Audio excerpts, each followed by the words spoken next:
And accommodation കൊടുക്കാൻ പോണെന്ന്. Food and accommodation. Food എനിക്കറിയാം, ഞാനിങ്ങനെ പിള്ളേരൊക്കെ പറഞ്ഞ് കേട്ടിട്ടുണ്ട്. ഫുഡ് എന്ന് പറയുമ്പോൾ ആഹാരം, ഈ അക്കോമഡേഷൻ എന്ന് പറയുമ്പം ഇതിലൊഴിക്കുന്ന എന്തെങ്കിലും കറികളാണോ? ഇങ്ങനെ വന്നിട്ടേ ഇത്രയും സുന്ദരിയായ നീ ഇവിടെ നിക്കുമ്പോ ഇവനിനി വേറെ വല്ലതും ആണാ ഉദ്ദേശിച്ചത്?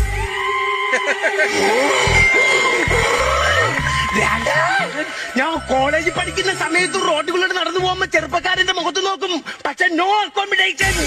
ഞാൻ ബസ്സിൽ കയറി യാത്ര ചെയ്യും, കണ്ടക്ടർ കാണും, ഡ്രൈവർ കാണും, പക്ഷെ നോ അക്കോമഡേഷൻ. നിങ്ങൾ ജോലിക്ക് പോകോ, പോയിട്ട് തിരിച്ചുവിടെ വന്ന് ആഹാരം കഴിക്കോ, എന്നിട്ട് കിടന്ന് ഉറങ്ങോ, പക്ഷെ നോ അക്കോമഡേഷൻ.